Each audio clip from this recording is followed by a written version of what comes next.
Well, I had my son help me flip the wing over, and we removed the fabric from the top, which wasn't too bad because it just was glued onto the front. I had it loosened, everything loose on the back. Now she's bare naked, just a skeleton. The masking tape on there is all old and dried up, and the glue is all hardened up on it and everything. And well, I took some paint thinner in an oil can and just went around and squirted paint thinner on all those things. So I'm working on renewing my flight instructor certificate, so I got to go back to the house and work on that a little bit, and I'll let this stuff soak for a while. And we'll come out and start cleaning up, and I'm seeing some parts that I'm going to want to take off and repair. There's a bracket right here, and then there's another one back here that's the same thing. Those are rusty. I'll take those off and sandblast them, powder coat them, and there's some other parts and stuff on there I'll do the same thing with. So there's some more disassembly got to be done on this, parts cleaned up, and a lot of work done on this to get it, all the old glue and dirt and stuff like that cleaned up on it. Well, anyway, I'm going to go work on my flight instructor certificate for a little while, and then we'll come back here and work on this again once that paint thinner's had a chance to work on that masking tape a little bit. I worked on stripping the fabric off this wing until my wife come up and drug me out of here about 8 o'clock last night. And about 11 o'clock or midnight, I don't know what time it was, anyway, late last night after my wife went to bed, and come up here and worked on it for a little while again. These guys use masking tape on these fabric jobs to cover up things like we've got screws sticking up here and sharp edges in places and stuff like that. And they're supposed to use anti-chafing tape on there, but they get cheap and use masking tape on there instead. And the doggone masking tape, when it dries out, that glue on there just turns to cement, and it bonds pretty hard into the whatever it's attached to. And of course the paper is soft and you can't get it to come off. So last night I came up here and, like I said, I dinged around with it a little bit, and then I took an oil can, a little hand pump oil can, and put some paint thinner in it, and I went around to all the places where there was masking tape on there, and I squirted paint thinner on it, so hopefully it would soften up the masking tape, and it looks like that's working. So this morning when my son come over, I had drug him out here and had him help me flip the wing over. We turned it over so the top side's up now, and finished taking that cover off of that. And then I've gone over several times more with the oil can, soaking that masking tape up, trying to soften it up. And then I've spent most of the day down, other than doing that, down in the house doing research on parts and stuff like that for the wing. I really haven't done any work on the wing here before, so I was trying to look things up, trying to teach myself what I could about what parts were available, how much. Some of the stuff it may be more cost effective to replace than to fix, and some of the stuff I still haven't gone through everything yet, so I don't know how much of this stuff might need to be replaced. I've been going through here and looking at things and trying to figure out what I need to do. One of the things that I was kind of concerned with was this wingtip bow. This is the main spar, the front spar comes out. It's an aluminum extrusion. It's got a T channel. Actually, it's a kind of a complex channel in there, really. It's not just a T, but say it's a T with an aluminum web in the middle of it. And then it's cut here. This is the end of the spar, and then the T section, the top and the bottom, are bent down and merged together to come out here to fair this wing out. And it's the same thing on the aft spar, the rear spar. It's narrower, not as deep from top to bottom as the front spar, of course, because you want the airfoil shape here. So the front of it's thicker than the back of it. But it's the same thing. It's the web is cut out of it right here, and then this is tapered down to a point here. And this rib is less deep than the other ribs along there, and then it comes out and you've got some brackets and attach points, and this is a wooden bow. Then this finishes out the wing in a nice curve. The bow is attached to the wing. There's a couple of struts right here, a couple more struts right here, and then it attaches. There's a strut here and another one here. This is the aileron bay right here, and this is the outboard aileron or rib. So that bow attaches right there with a couple of nails, and it's screwed into these brackets here. Same here. Anyway, the bow comes around and goes down underneath, over the top. Let me see here. Yeah, it goes over the front of this rib right here, and then goes, there's a kind of a nose rib right here over this torque tube, or drag tube, whatever that's called, I don't know. And then it goes in underneath this aileron rib right here. So it goes from here, makes a nice bow all the way around. Well, I was kind of concerned about this. I can see that it's gotten wet back here. I was worried it might have gotten rotten. It feels like it's pretty sound though. Well, anyway, I was looking at what I was going to do with that. I was figuring I was going to have to replace this wingtip bow, and they're available, and they're anywhere from $20 at Wag Arrow to $80 at some of the other places. This is ash wood, and it's just like quarter round molding, or half round molding, not quarter round. But you can see it's long. See, this thing's 6 feet this way, so this whole thing must be 8 or 9 feet long with the bow here. So shipping on it's kind of expensive.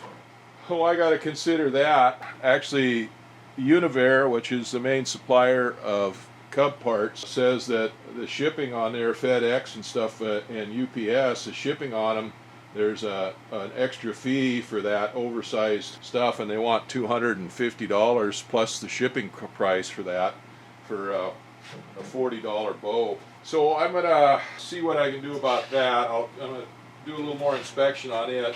There's pieces in here. This bracket needs to be cleaned up and repainted, and I need to take these and inspect these, make sure they're not cracked, these struts here.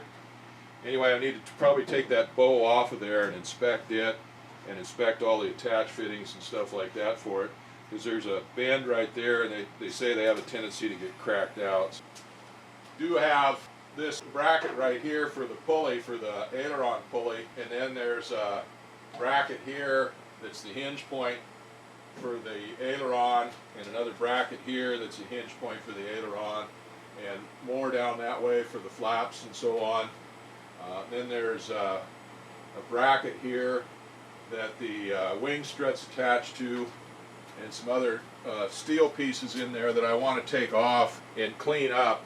Looking at them, they don't look as bad as I was afraid they would. They're coated with a red oxide primer, and I don't really see any rust on them. But they're bolted onto that spar with steel hardware, and there's no paint or anything on any of the aluminum structure in here. Well, anytime you have steel mixed with aluminum, you got a real potential for some corrosion. And the last thing you want to do is have corrosion in any of these structural parts in here, the spars in particular. So I'm going to take some of that stuff all apart and inspect it, make sure there's no corrosion in it. 90% of this is prep work, is cleanup. Inspection, repair, and then cleanup. So all of this has got to be cleaned up. I've got to get all of this masking tape off of here, and that cleaned up, and all the adhesive from that. And then there's adhesive on there from the fabric being glued on, the Polytack. And then there's dirt and crud in here. I don't know why the inside of this wing is dirty and cruddy, but this was a 1957 airplane. Well, who knows where this wing come off of. The company that I bought it from would buy airplanes and rebuild them, and of course one of the things they do is they take an airplane completely apart down to its basic components and then clean them up and then put them all back together. And if you have 15 or 20 airplanes that you're doing, and you take the wings off and stack them up and then just pull a wing and stick it on a fuselage, you don't know whether you're getting the same ones back or not that were on there. But basically this was a 1950s model airplane. The original airplane had been in the Dakotas as a crop duster, and then who knows where it went from there. I bought it in 2001 as a rebuilt airplane. Rebuilt airplanes means that they took all the old parts and just recovered them and repaired them as necessary. The standard of this thing was put together is not the standard that I would make, but then I'm not a company trying to do it for a profit either, so I'm more interested in fixing something right so it lasts and I don't have to take it apart and repair it in the middle of a season. Anyway, it's going to take a lot of work to get it ready to put the cover back on it. I said I got to go through all the parts and pieces of it, open things up that I didn't want to open up, and see what parts that I need to replace, what parts I can repair, and what parts I need to replace. So anyway, I got to get at it.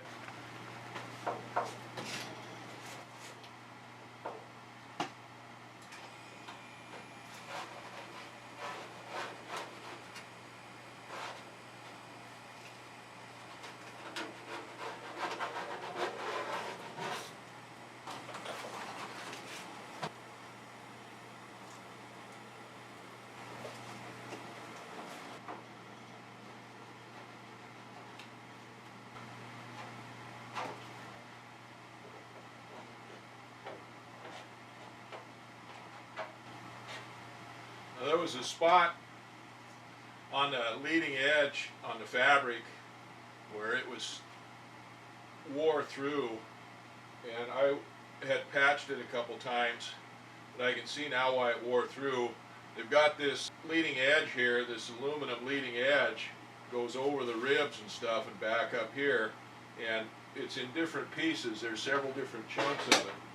This piece here looks like it was fabricated, probably to replace a dented piece or something, and it's got the raw edge on it here is cut, and it wasn't deburred or anything, and it sticks up pretty proud, and I think it's thicker aluminum than this, but anyway, these things all are lapped over here, and they just have this masking tape over it, and that didn't do anything to keep from abrading through the fabric there. Just one of the things that's kind of an irritant here. It shouldn't have been that way. Now most of these pieces of masking tape have soaked up and softened up pretty good. Some of them aren't coming off. There's a few here, there's one there that's not coming off, and there's like right here on this leading edge, that's not coming off there yet, so I'm going to have to do something different with those, but get as much of this off as I can here. You got a plastic scraper putty knife, which won't scratch the aluminum.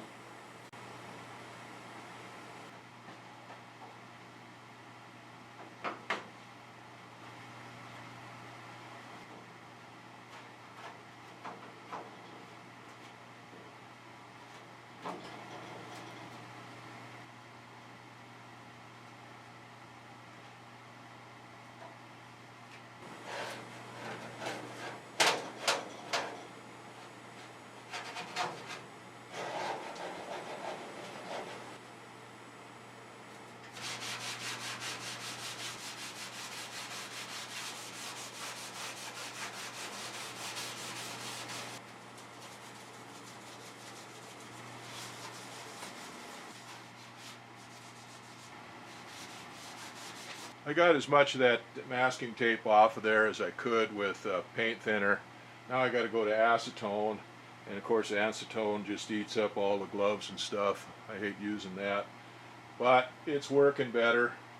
It's going to take a little soaking and a little scrubbing to get some of that stuff, the old dried stuff, off of there. Obvious to me that they just left some of the masking tape on there that was on there originally, or the last time the plane was covered before they did this one, because there's places on there where they put fresh stuff on, and it's obvious the difference between the fresh stuff and the old stuff.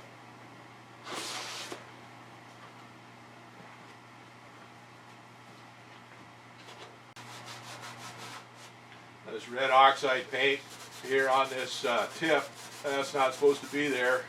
You're not supposed to have anything on there that Polytac will lift off, and that's a stronger solvent than actually the acetone is, really. Now, the acetone is also taking off, loosening up the old adhesive that from the glue and the fabric on here from the...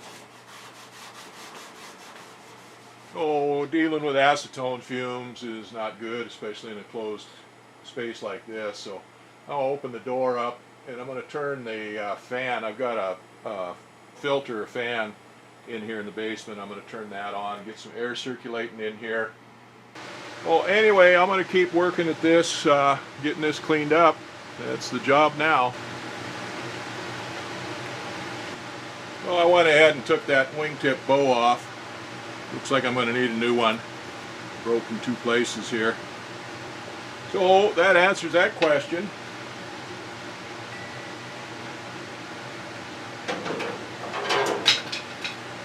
Got to figure out what other parts and pieces I want to get now. So I've got to take these brackets off. They're not too bad, but a little bit crusty. Otherwise, everything out this way, that rib has been chewed on a bunch. That's had that nose rib on and off there half a dozen times. Alright, well, we'll keep plugging away here and see what else we need. Well, I got that wingtip bow off of there, and of course it was broken, so I need a new one. And I was going to take it off anyway to get the brackets off that hold it on. I'm glad I did.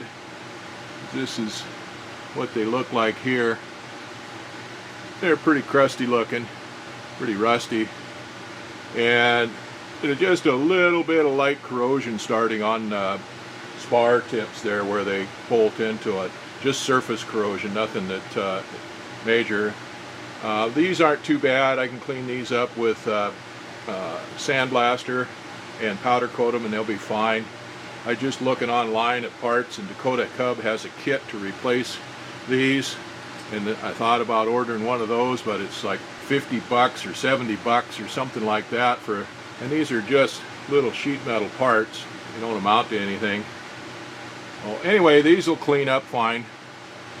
And then I looked at the struts for that, and one of the things they tell you to look for on those is any cracks where they attach to the wood and other places, because there's a bend in there, and they're just real thin. I think they're like 16,000ths or something like that, aluminum struts there that stick out, and they got a little bend in them where they attach both to the spar and to the wingtip bow. So we got to look at those and make sure there's no stress fractures or anything in those. So far as I can tell right now, they look pretty good. I'll get a little better look at them here in a minute, but most of this stuff looks okay, looks pretty good. Needs a little cleanup. I wouldn't have wanted to leave them on there much longer though. Or at least if we'd have left them on there much longer, we'd have had to replace a whole lot more stuff. Now I could buy new wings. Doggone wings are about $15,000 a piece, so that's not much of an option. Looking at those hinges for the flaps and the ailerons, they look pretty good. I'm still going to go ahead and take them apart and sandblast them, clean them up and repaint them.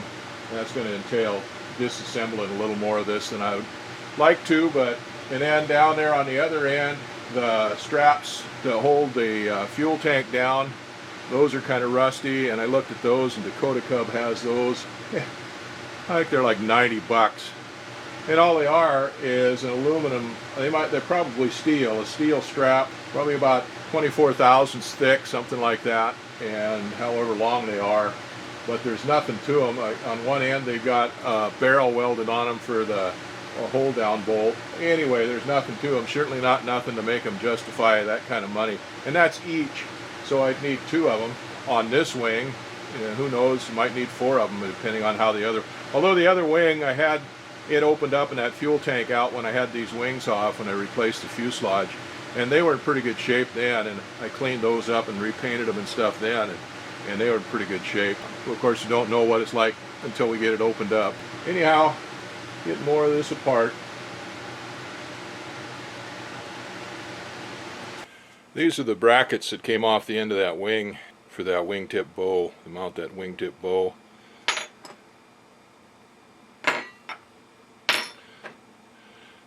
Just to save myself $75 or $100, took them down to the shop and put them in the sandblaster.